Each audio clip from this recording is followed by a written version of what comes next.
Hello, everyone, and welcome to another episode of A Fork in Time, the alternate history podcast.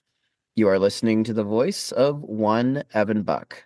And as I always like to say, as my cutesy little show intro, hey everyone, how's it going? It's your boy Evan.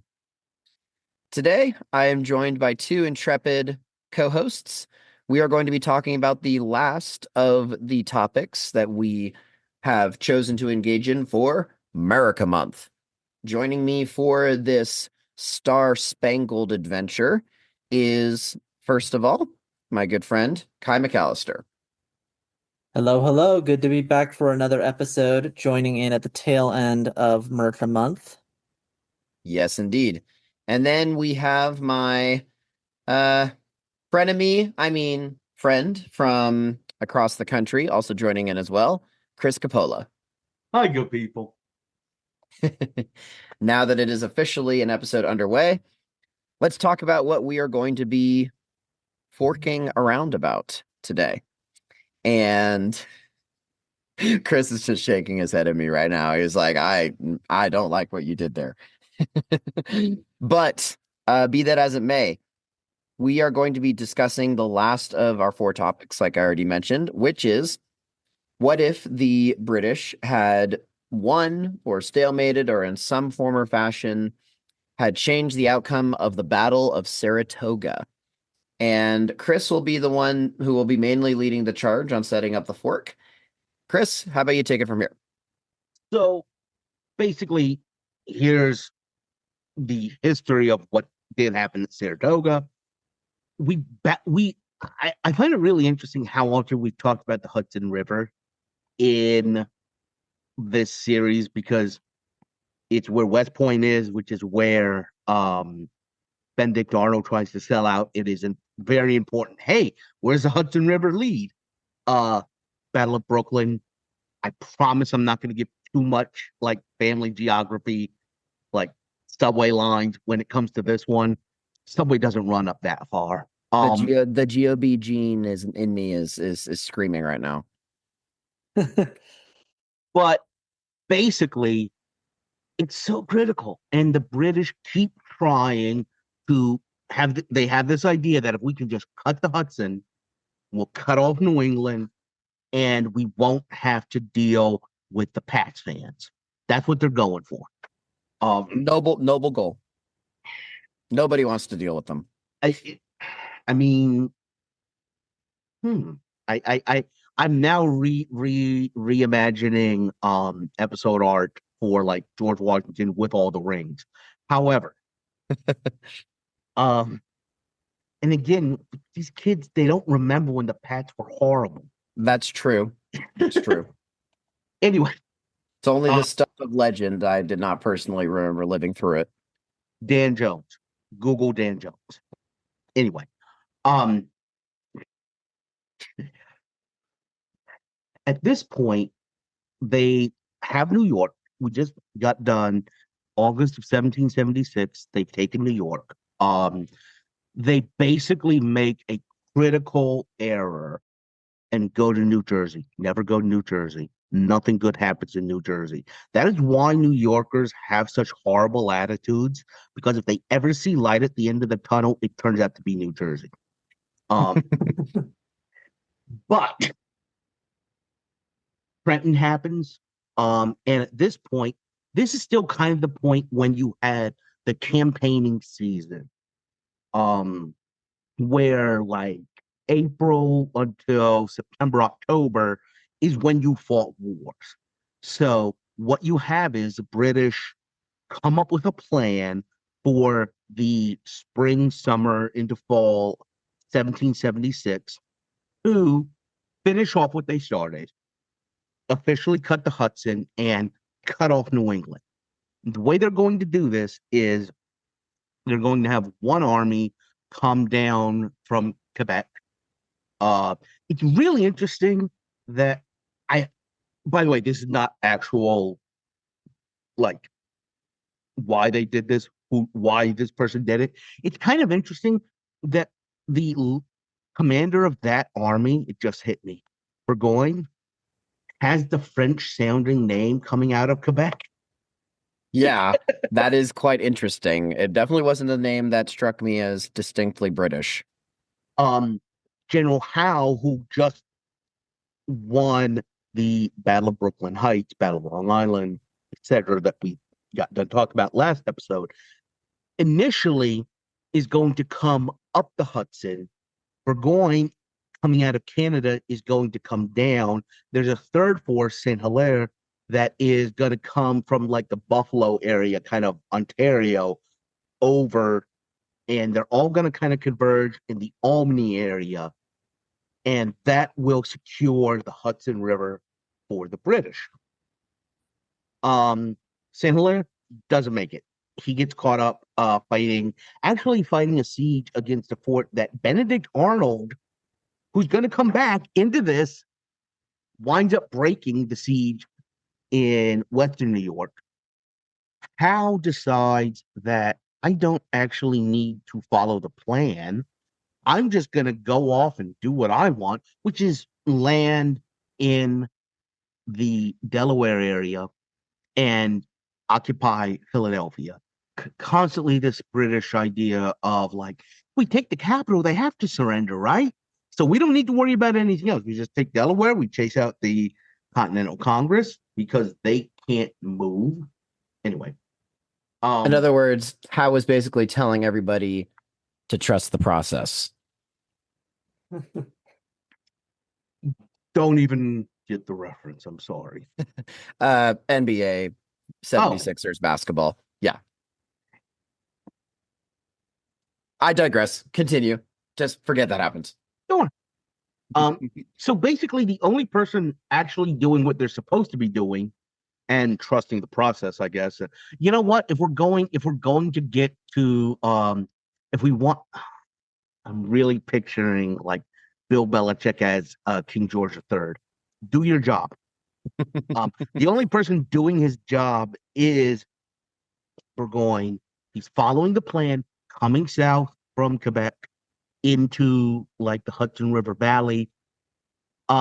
He gets slowed down. To this day, it's not exactly the easiest area to move through. You hear New York, this is upstate. This is like Vermont, like this is woodland. Um, he basically winds up cutting loose from his baggage so that he's trying to get to Albany in time to kind of winter there. Um, the American militia and army stop him. First, they kind of stop him from moving further at the first battle. Um, there's another one about a month later where they actually push him back. He loses to such an extent that he winds up surrendering. This is critical because we talked a little bit last episode about the European conception of a battle. And this is really the first time that the American army, the Continental Army, was largely militias, but the Continental cause proved that it can win a battle that of the European style. That European powers look at this and say, nope, that's not an ambush, that's an actual battle. And it convinces the French to get in. And basically, what It most people convinced the French to get off the bench.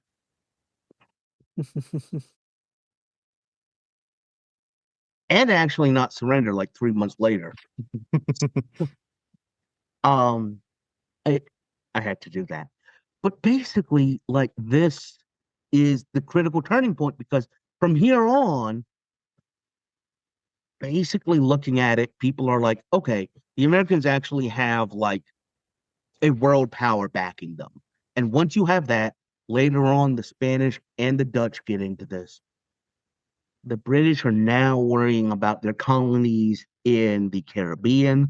They're fighting in India. They're fighting in Europe. They're fighting on, hey, all of the blue parts that connect all of these places, very important to control that as well. So it bringing the French into the war very much like turns the tide. And not just from what the French do, but from how much the French aid us. And that's something we're going to get to in a little bit. In this fort, and I am not a basketball person, going to be perfectly honest. You might have given me the episode title, How Trust the Plan. Instead Hey, there you of go. cutting loose. The time is Howe. That's pretty solid.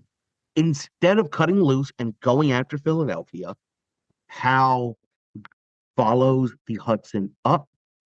He meets Burgoyne coming south, and their joint armies are able to defeat the Americans in that area. That's all for 1777. It kind of puts a pause on Benjamin Franklin, who's over in France right now. It's a family podcast, kid. We are not talking about what he's doing. The only thing he's doing in Paris is negotiating with the French. He's a very serious. Oh, absolutely. He is definitely not going to plays, definitely not associating with certain elements of the French society at all. And certainly not writing letters about dating certain kinds of women. Yep. Nope. None of those things whatsoever. He is purely laser diplomacy. focused on saving the Continental Congress, saving the American cause, and getting the French into this war. If the fork we're talking about comes to pass, we lose at Saratoga. It's not necessarily that damaging to the American cause yet. We've lost battles before. We've lost multiple battles. It's almost Saratoga is important because we actually won. We won one. So I'm gonna pause and kind of throw it back to everybody else to think about what does that do? Yeah. I think one thing I also want to mention before fully delving into this is I want to give a shout out to a Discord user that gave a lot of thoughts on this specific fork. Discord user, Semi-Conscious, thank you for your thoughts on this.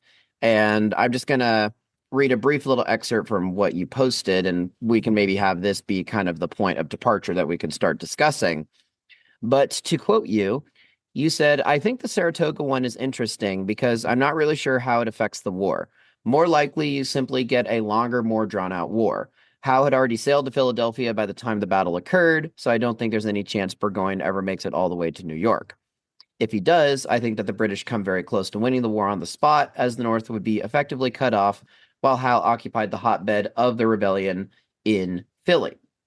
And then just to kind of cut things short, you talk about as well the idea of Washington possibly retreating north before the winter sets in.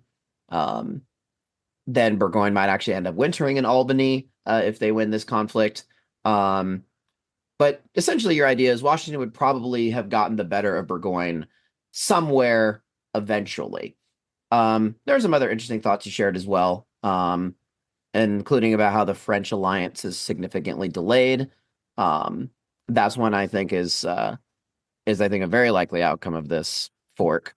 But I'm just going to pause there and say, again, thank you, Semi-Conscious, for all of your thoughts. I would love to read them all out. I'd love to bandy them all about, but for purpose of this episode, just wanted to acknowledge that, talk about the big overall Spark Notes version of what you gave us, and thank you for your service to the podcast. But yeah, that being said, Chris, I do agree with you that I think the war continues. It's not, I would say, as crushing a defeat as one might have initially anticipated at first when looking at this fork, because we in our history, in our timeline, know that this was a pivotal battle to get French support. So we kind of have the benefit of our timelines, hindsight being 2020.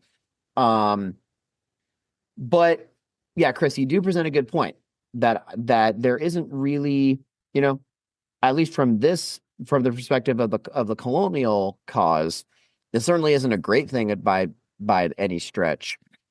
But I don't think it necessarily completely kills the movement at this point. And so, Kai, Chris, what do you where do you think things go from here in terms of the direction of the conflict, all those sorts of things? I think that there is certainly a path forward for American forces to continue to engage in the war even after a loss at the Battle of Saratoga. But I think, although militarily there may still be the capacity to do so, I think we would be remiss if we didn't touch upon the fact that there was a lot of bubbling pressure at this time frame of the war.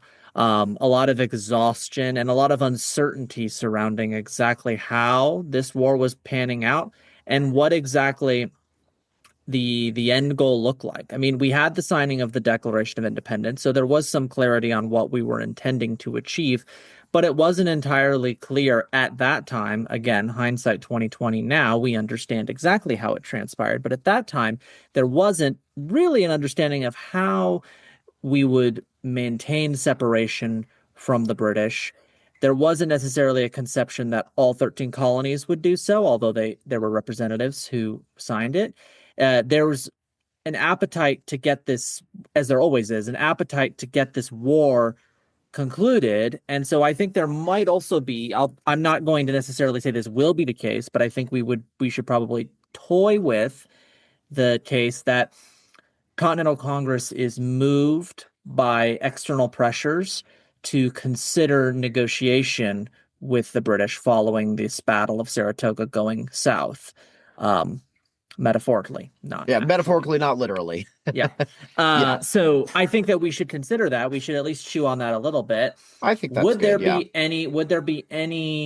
Would a loss or a inconclusive or a stalemate stimulate Continental Congress to negotiate?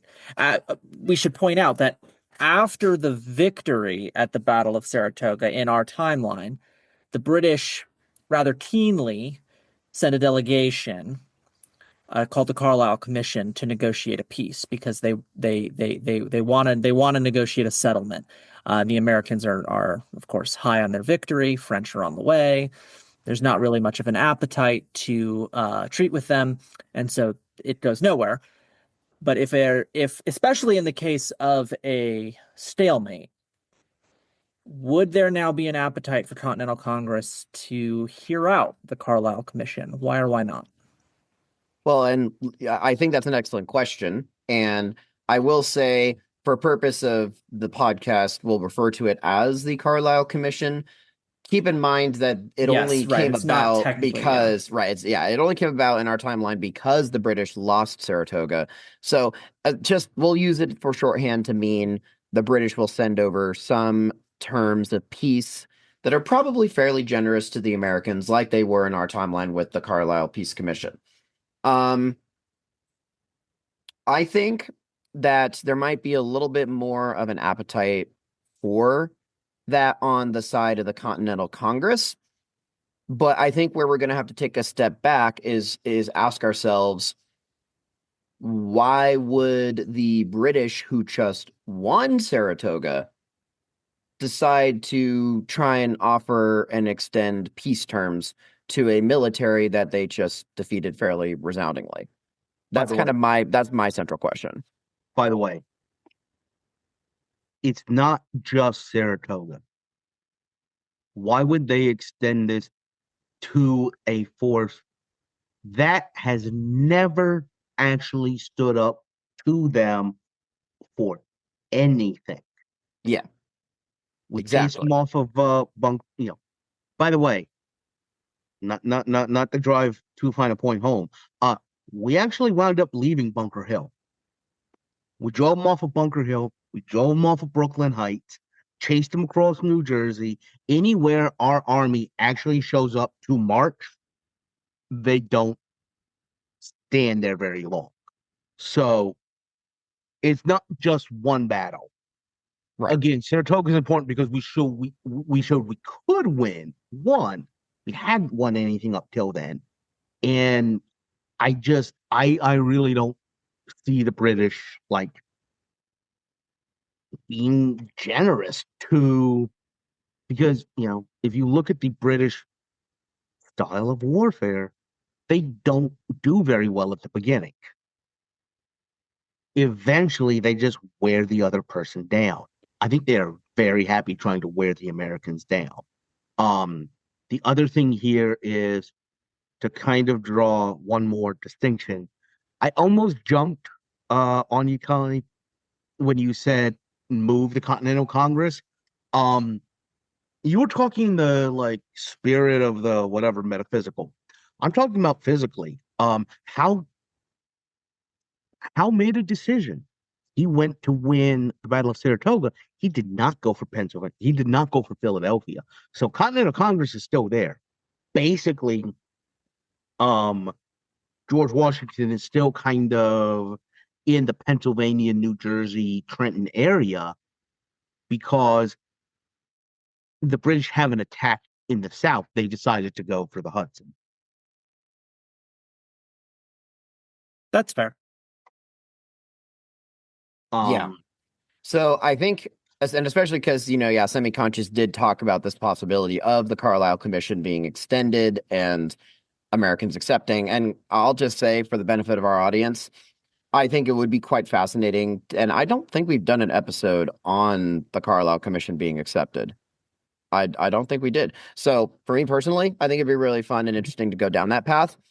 I just think based on what like Chris and I just kind of talked about, there really wouldn't be a motivation on the part of the British to give the Americans this at this point in time after winning Saratoga and all the other battles before this point. So instead, we are going to be taking the fork down a different road, which is I really like this idea. And I want Chris to introduce this because he's the one who should be given proper credit for it because he was the one who developed it in the pre-podcast, but also just because I personally feel like this has some very interesting parallels to, well, both the Civil War and also an event in history that I will let Chris explain. So, first, I do want to talk about the winter of 1777. Um, the Battle of Saratoga that we're talking about, the second battle, is the first one's September, the second one's October 6th, October 7th. So this is one of the reasons that this happens the way it does is, like I talked about earlier, Burgoyne is looking around and he's saying winter is coming. And he's trying to figure out, yeah, I Mhm. did that. I'm like, I knew what you did there. He's trying to figure out where am I going to spend winter? Because upstate New York is not, you need to plan ahead. And he's trying to make it to Albany so that he can winter there. On the other hand, the American Continental Army, this is the winter of Valley Forge. This is Baron von Steuben coming in. This is the hard winter. The thing is, after this, the winters for the Continental Army get a lot lighter. Because they have the French supplies coming in. Even if the French haven't actually committed a navy and the troops that they wind up doing to tip the balance at Yorktown, they're at least sending supplies and money and bankrupting themselves, but so that future winters aren't as bad.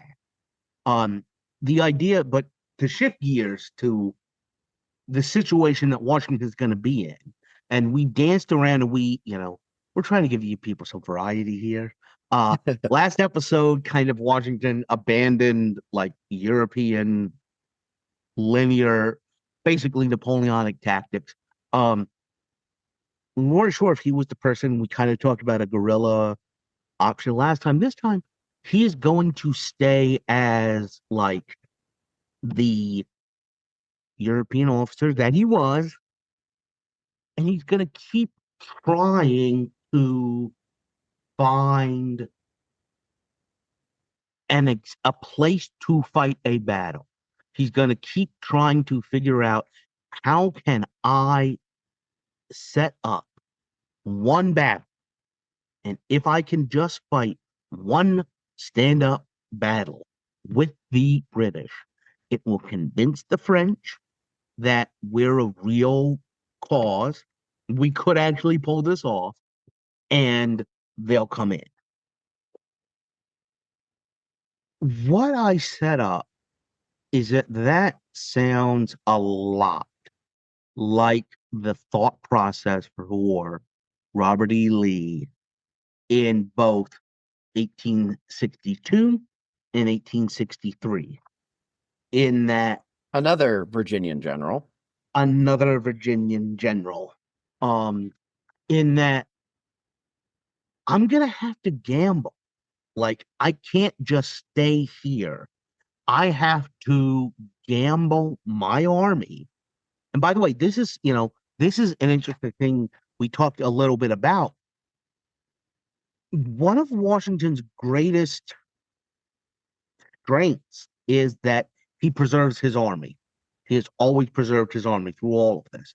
But if the Americans lose at Saratoga, he's going to be put in a position where he's going to have to change what he's doing.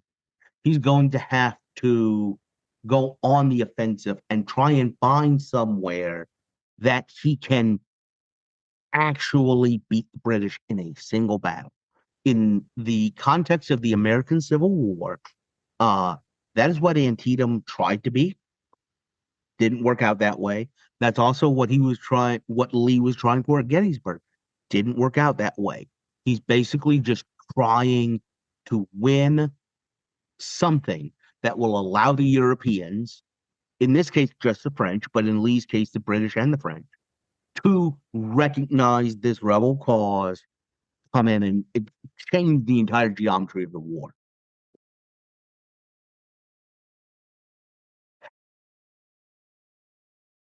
Looking at what Washington's going to do, he's going to start operating in upstate New York. He's going to start trying to push into places that the British are going to have to react to. He's going to try and push them so that they react to his terms. Looking at upstate New York, we came up with a place where I love my cemetery. I do love it. Um, I love looking at places and like, gee, that's important somewhere 200 years down the road, but it's in the right place for this. So what we wound up coming to the idea of is when he starts probing, we have a Battle of Woodstock. Woodstock, upstate New York. Yes, that Woodstock. Mm-hmm. Yeah, that Woodstock. Exactly. Yep. And We're gonna have a hippie George Washington with the peace sign on the American flag. absolutely. And I mean, the 13-star colonial flag actually lends itself super well to just having the peace sign part connect the circles. So there you go. Shout out to Evan throwing in some vexillology while we're at it. Yeah, I just had the mental image. By the way, his teeth were not wooden. However, I just have the mental image of like Washington on stage lighting his teeth on fire instead of his guitar during the national. Remember, this is Woodstock, not Burning Man. No, Hendrix burned his guitar at Woodstock in '69. No, I know, but you're saying he's burning his teeth, which is burning himself. Right. I think Woodstock was not '69. It was '68. Was it? Correct. Oh. Anyway, so we have it was '69. It's '69. August 15th to August 18th, 1969. The Act of Union made me nervous last time. I always want to be accurate, and if I'm not, I want to make sure. Anyway, we have we have it delayed a little bit. Maybe the '78 season, maybe the '79 season, campaigning season.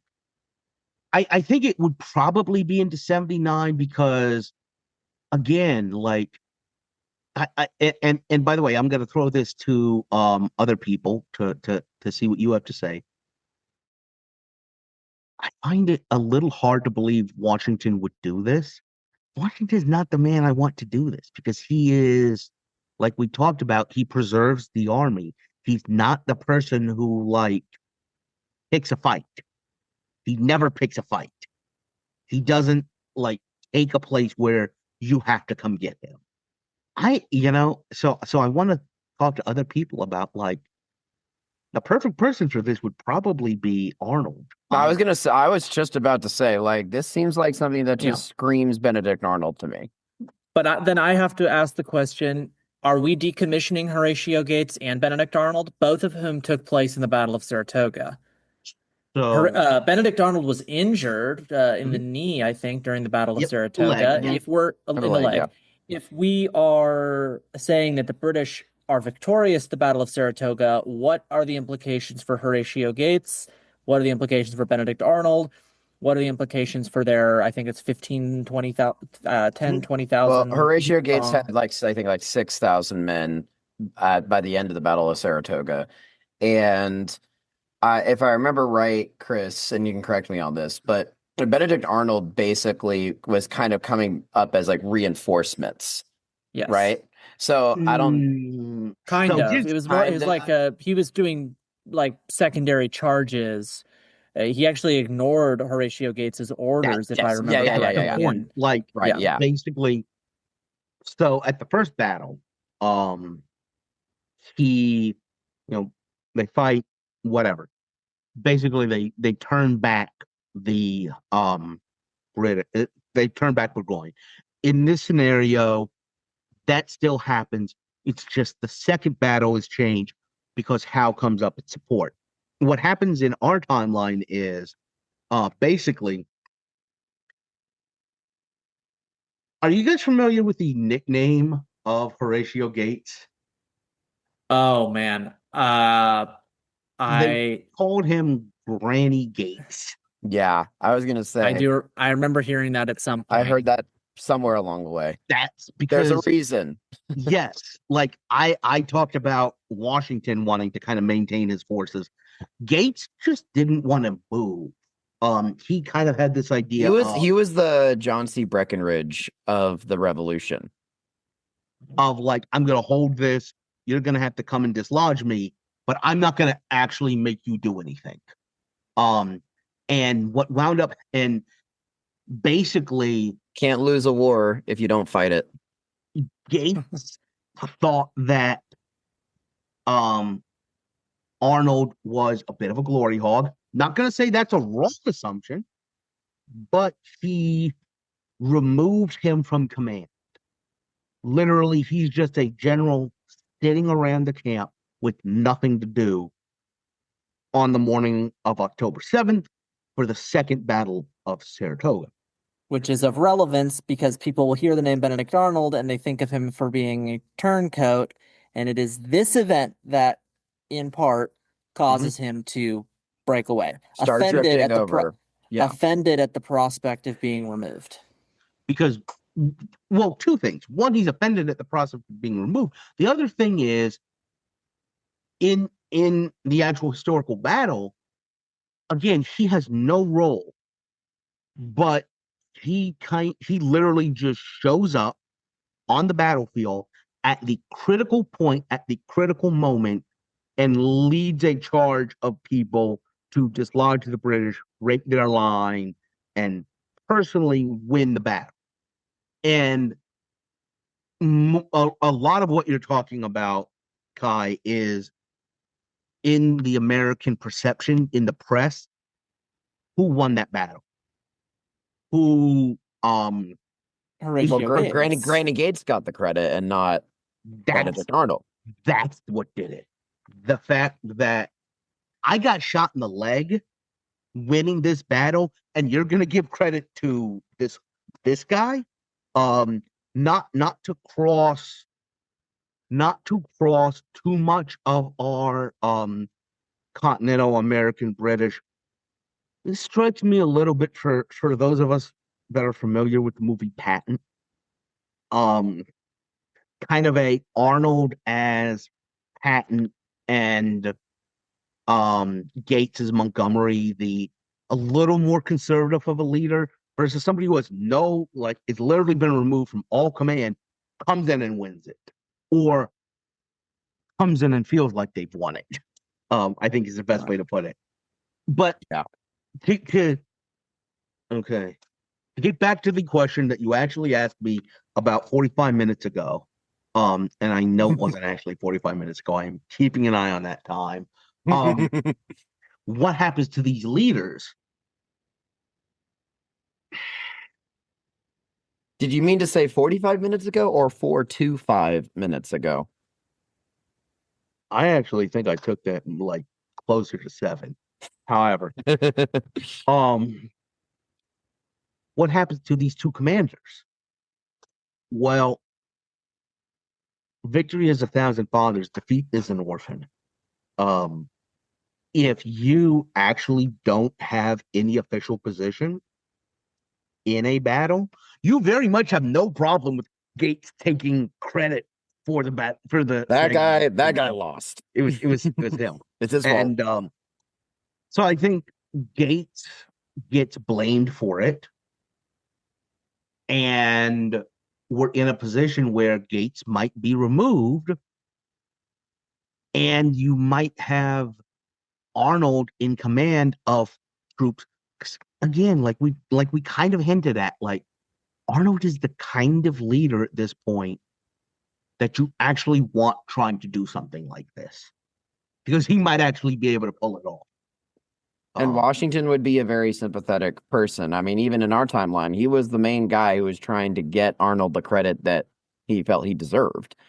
And so I think he's in the right place at the right time in this alternate timeline. The other thing, just to mention, we kind of talked about how there were 3 converging forces in our timeline at Saratoga. At this point in our alternate timeline, 2 of them converge. Benedict Arnold is responsible for there not having been 3.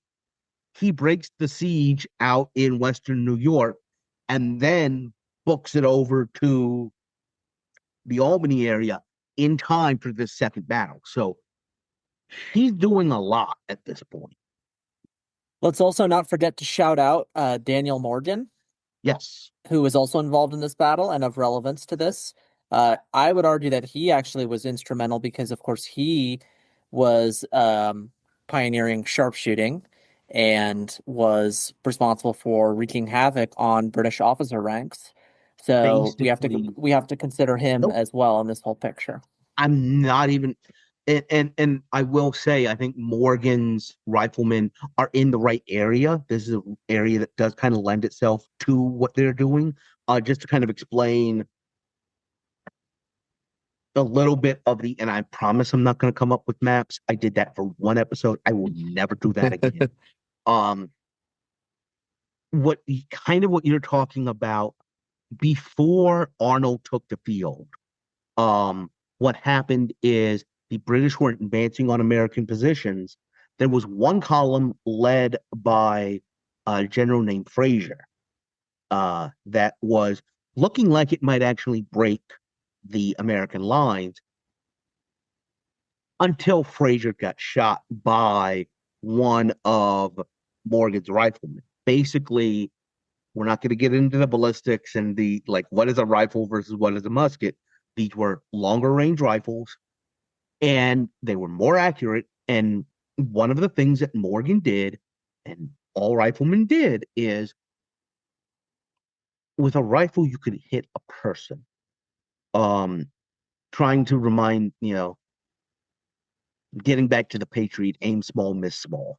If you're using what most people have, you can't aim at a person. You can aim at like one of those nice little blocks of people. You've got a pretty decent chance of hitting somewhere in there. Morgan riflemen can hit individual people, and they did go after a lot of the British officers. So they kind of collapsed the British advance that turned into the route that Arnold comes in and pushes through and wins the battle. So that's what happened there. I think Morgan is important. The thing is, Morgan rifles don't have bayonets. Riflemen don't. Riflemen fight American style. They fight frontier style. They are very able to disrupt a column, and they're very important for that. But what we want to, what is going to change things is winning a square. We need to advance and actually take, positions And and territories. they, So like we talked about, actually happened with Fraser's column.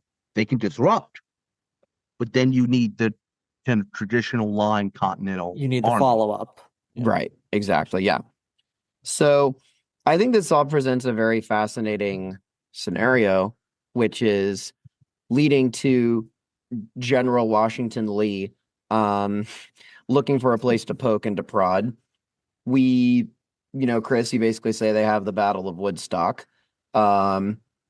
Whatever it actually gets called. I think it's just fun to call it that, colloquially for the sake of our podcast. I don't think we really talked about in the pre-podcast where we ultimately think that battle goes, how we think it goes. That it is Washington successful there. I'm going to be inclined to go out on a limb here and say yes, this is what ultimately gets the French uh, involved in the revolution, but I am curious to hear your two thoughts on that. I agree. I think this is what gets the French involved. I think the question becomes, what I think is interesting is this: if the Washington Arnold team, and by the way, there's also, just to make it more confusing, there is a General Lee involved in this. Close your eyes and picture like a 1970s Confederate flag car going over the Tappan Zee Bridge. No, not that. However, I think the important thing here is, one, how in like 78 might try and take Philadelphia, but if the British control the Hudson and the Americans are successful at Woodstock and break kind of the siege of New England, basically cross the Hudson or disrupt it, I think what's interesting is you might see a shift in the fighting, a shift in the areas involved from kind of Pennsylvania, New Jersey. Brandywine comes to mind, to an upstate New York. And by the way, an upstate New York is a little more, we want to fight one battle in the field. After that, we want Morgan's riflemen. Right. That's We where the want as many riflemen of come them in. as we can. Yeah. And in upstate New York, it is more conducive to that. So I think shifting the access, shifting the area of operations to New York does lend itself to the Americans. You give the British a taste so that they think they hold the Hudson, or they want to just get back there, just control it, so that they focus there versus running the Congress out of Philadelphia.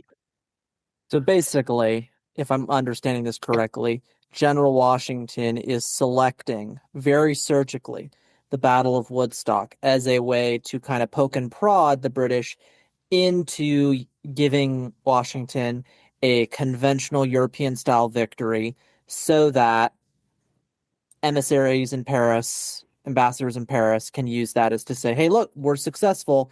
We have our functional equivalent of the Battle of Saratoga. Now, will you please start writing those checks? And we're saying that he will be successful in doing that. Yes. Mm-hmm. Plus, the important thing is, Howe never takes Philadelphia, or didn't take Philadelphia. Now we're fighting in upstate New York. And so that what you have is, the French are supplying Philadelphia, the French are supplying the Americans, and that's where the fighting is, versus it's not it's not a big distance, but it is a big geographic or a climactic, a geological. You're fighting in a different area, and I think it's a lot more conducive to the Americans to have one big battle, get the French support, and then just unleash up and down the Hudson River, just pinpricks, all of their different. Death by 1,000 cuts, Right. essentially. Yeah, death by 1,000 paper cuts. Yeah. Which, by the way, is to some extent what they were trying on Burgoyne in our timeline, which is why he said, I am just going to cut everything and make a run. That's why he was booking it to Saratoga to begin with. Exactly. Yeah. Well, and I mean, I think this is really interesting, because the implication of the French support being delayed by a few months, a year, but ultimately the war's focus shifting more towards, retaking the Hudson, retaking the New York area. To me, because something that, like, again, going back to semi-conscious, what he said, he mentioned that there might not have been an original Valley Forge because of all these happenings. Chris and I kind of came up with an interesting possibility of, without the French support when it came in our timeline, we might not only not have a Valley Forge 1.0, but we might actually also have a Valley Forge 2.0. They might have to winter with two harsh winters before the French really get off the bench and decide to back the Americans. And that may not seem like an absolutely huge deal at first, but I think what that does for, let's say, the Battle of Woodstock is that makes that all the more of a dramatic victory, dramatic moment to bring the French into the conflict. And it really serves, I mean, we already think of, like, the whole Valley Forge situation and the French coming in and aiding after that point as a big deal, but you now have like a battle that's the cherry on top of that Sunday as well. Post a defeat at Saratoga. I think that invigorates colonial morale to a point where, I mean, I'm just going to go out on a super limb here and say, do we even still have, let's say, for example, a Battle of Yorktown where the French and the Americans converge and win against the British? If we're shifting the focus of the war, not exclusively, but very much so north, I think this has some very interesting implications for the post-revolution political order in America. I'm just going to say, I think it gives a lot more gravitas to people like, let's just say, Alexander Hamilton, who has a very, centrally minded, very strong federal government sort of, proposal for the American states. So, Chris, you can come in here and say that this is a completely, crazy idea, but to a certain extent, maybe this could, as a ripple effect, a downstream effect, this kind of gives the northern states a little bit more political hegemony, a bigger seat at the table, I guess you can say, to where we may not have something, or we have it for shorter, an Articles of Confederation style sort of American governance structure. We could instead have what I would argue is a stronger central, federal authority structure earlier in the timeline. What do you think of that as a possibility because of this? So I think we might get there, but the one thing I'm going to say is I think the United States, the Continental Army, does not have the resources. We can pick one fight. We can kind of take the initiative for Woodstock. Putting all our chips in there at that point. Yeah, but the British are chip leaders. And so they're going to be able to match a lot of what we try and do. And I think in our timeline, they took Philadelphia and it got them not a whole lot. It got them longer supply lines. Yeah. I think basically the invasion of Charleston, the landing at Charleston, was a reaction to that. Was them saying, you know what? like we're chasing him around the 95 corridor. We're not having a lot of success. Let's try this. And I think actually that's still likely to happen. And I think a lot of what happens down there, by the way, more interestingly, just to put this out there, if we have Saratoga happen the way we did, the person opposing the British march north from Charleston is not going to be Granny Gates, who loses a lot of battles down there. So I think that's one thing. But I also feel like if we have the, it's not that big a distance. It's just um a matter of success. I think at some point the British might just say we're gonna, you know, we talked about kind of like the 78 campaigning season being when this happens. At some point the British are gonna say, you know what? No, they're going to take Philadelphia. That's not gonna do anything. They're going to take Charleston. It's not gonna do a whole lot. But I do think that having a successful main Continental Army offensive, actually pushing and doing something versus like winning a defense, that is going to be different, and that is going to keep that focus on the Hudson. British are going to do what they do. They're going to fight a peripheral war. Charleston's going to be another Gallipoli. They're going to try and use their command of the ocean to move troops around where, like, you don't have troops. So that's still going to happen. But I think that the different focus onto the Hudson might lead to more fighting by, hey, New York militia, Pennsylvania militia in the area that is going to kind of somewhat do what you're talking about. Yeah, definitely. And I think kind of as we, oh, sorry, Kai, you want to jump in here? I was just gonna say, like, rolling back, and I know we should probably start landing the plane Yeah, here, that but I was I was gonna gonna say say that too. rolling back to like the overall picture. We have a defeat at the Battle of Saratoga, a victory at the Battle of Woodstock, which happens later. Does this in any way meaningfully shorten or lengthen the duration of the war overall? Because we're going to have a delay to French support.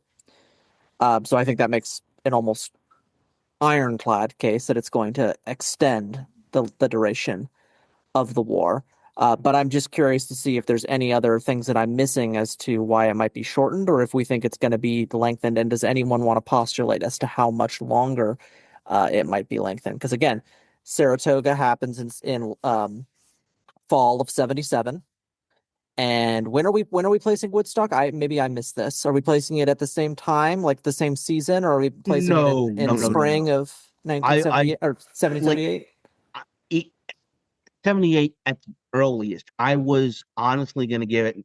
I was saying 79 because again, this is like a big shift in what we're using the Continental Army for. Like, so I think I do want to maybe take a little bit. I don't want to say they're going to get it right the first time. Don't really have a track record of that at this point. So they're going to try something.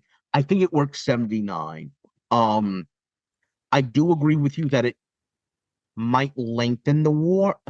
I don't know if it lengthens the war as much as it increases the intensity in certain places and times and shift that around a little bit. That's kind of more what I was leaning towards myself personally.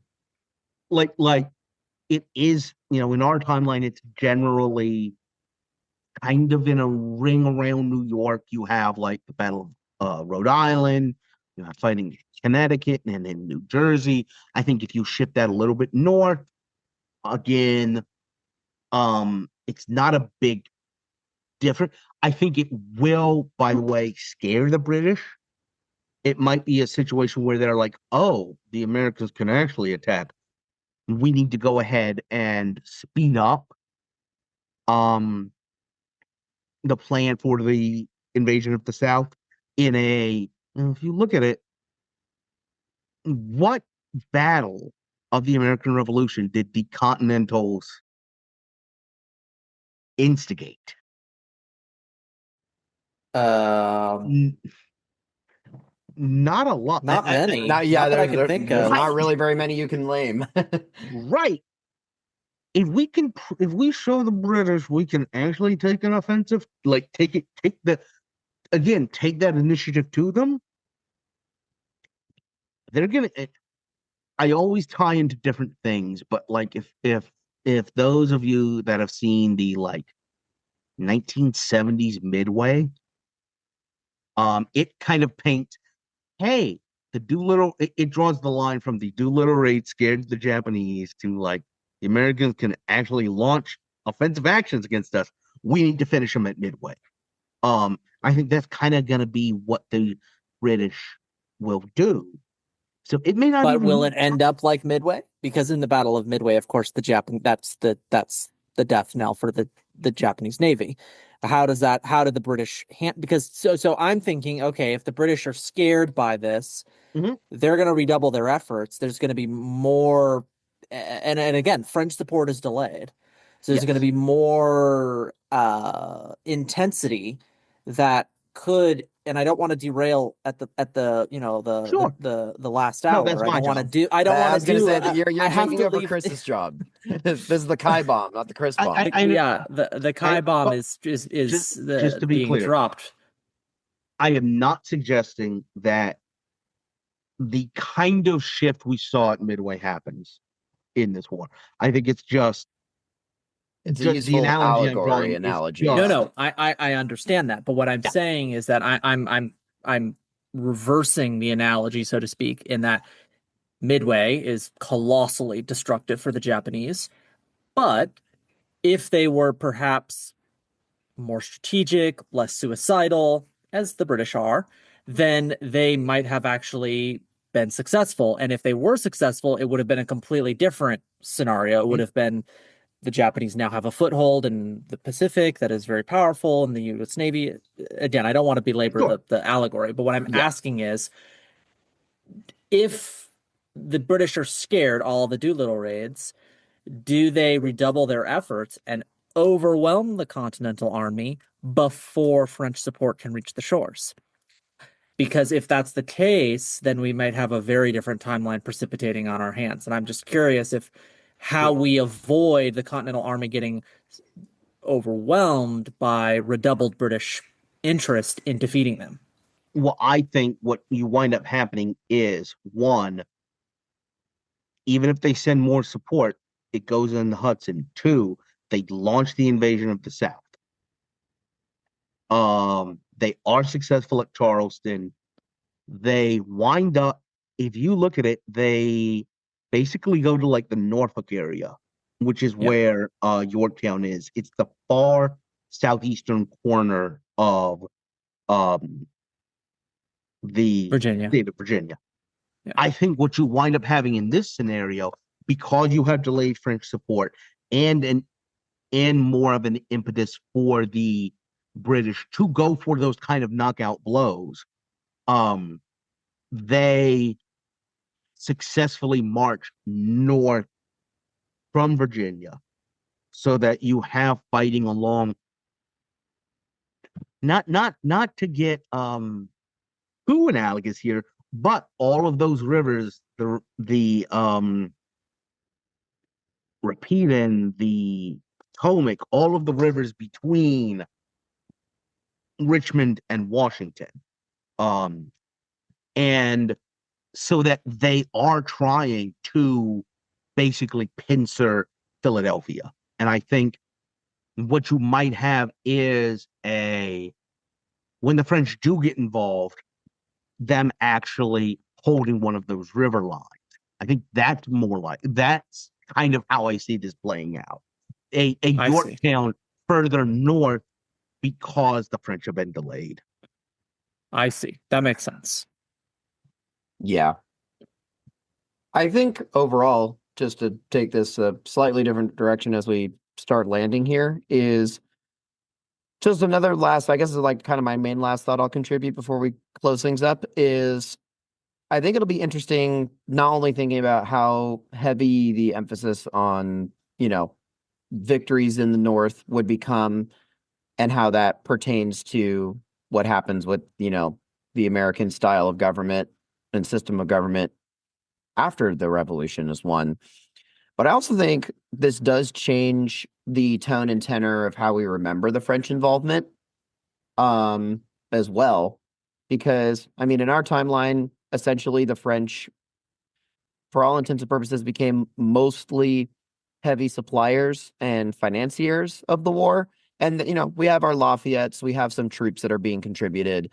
But I would say for the most part, French involvement in our timeline is mostly thought of as, they backed us when we needed them to back us in mostly non-military ways. I think in this timeline, there is a very strong chance that it is not only seen as just them being suppliers. I think there's a very strong possibility that we actually see a even stronger response on the French's part.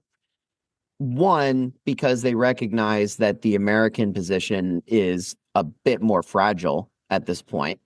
They understand the nature of the Woodstockian stand, so to speak. So I think seeing and possibly tracing the, what would have happened, not just in terms of American government, but also in terms of what might have happened to across the pond on the French side of things, where a lot of what precipitated the French Revolution was how much, money that they spent on the Americans. Well, what might have happened had it not just been, you know, treasure that was mainly spilt over there, spent over there, but also a sizable amount of blood as well. How might that have changed American relationship and perception with France and ultimately what leads to a lot of what happened in the French Revolution? But those are just questions that I'm just going to put out there.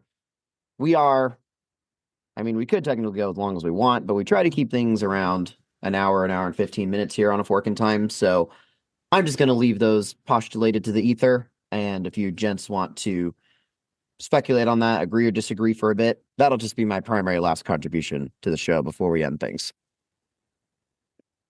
No, I think it's interesting to consider what later and perhaps more intense French involvement would entail, both for the United States, the nascent United States, and for France. Yeah. It also begs the question of what happens in the ensuing the broader war between France and Great Britain if France is engaged in this because again, from the French perspective and from the English perspective, although we view it as the American War of Independence, they view it as a broader conflict, a much broader conflict and so how that affects the overarching conflict between France and Britain, I think, is also interesting and something which I will leave as a final parting thought. Yeah, for sure. Chris, any other major contributions before we close up? I think I like what Kai said. The one thing that I've always kind of played with in my mind is the French and Indian War had a continental component. Um, War of Spanish, I don't even know what the War of Austrian Secession is known as over here, but it was the one that ended in 1748, and then there was the War of Spain. All of these others, all of them had a continental component. It is my understanding that generally the American Revolution had components in the Caribbean. That was definitely where That's where a lot of Haiti noises happened. hate not quite Haiti noises yet, but like, hey, at one point the British occupied Havana. Yeah. Fighting down there. So basically getting themselves in situations where they needed waffle houses to predict whether the Navy would be safe or not. Yeah, that's right. Brought that back. At some point, I might need to start recording the pre-podcast so you get what I Low-key, think. we've mentioned that as a possibility before. However, Although under extended British rule, it may be called the Crumpet House. however, So we'd have the Crumpet House Index. we you have like, I'm interested in that.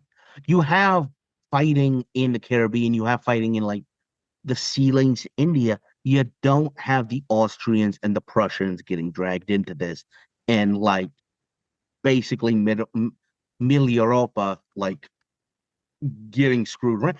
And I'm actually a little surprised that never happened, because every other time it does. So I think that is a really interesting thought of, if we want to say that Fort Necessity started the 7 Years' War, this is certainly enough to start another year. And it doesn't really, like, it's not fought on the continent. And I think that's a really interesting thing, that I don't know how this would affect that, but if that spread to the continent, it does change the calculus. Yeah. No, I can definitely see the argument for that for sure. Quite fascinating to ponder those possibilities. Anyway, guys, thank you all so much for joining in and listening, and for all of you who participated in the little Discord sweepstakes polling discussion that we did. We, again, thank you for that. We have a nice, little Discord community and family on there. We greatly appreciate all of your contributions. And Murica Month has been a blast, and hope you guys all enjoyed these discussions, and we look forward to pivoting at least a little bit away from America over the next, couple episodes, I imagine. But we thank you all for tuning in, and as we like to end these shows, if we happen to come across a fork in time, what do you think we should do with it? Cross the Delaware. Cross the Delaware? Well, what about establish the Colonial Woodstock Festival? That's where I thought we were going with that. No. Could go there as well. Jump the General Lee over the Tappan Zee. Yes. Yes, there you go. Yes. Well, the way the quote actually goes is, if we stumble across a fork in time, we think you should take it. Thank you so much for tuning in. Have a good one.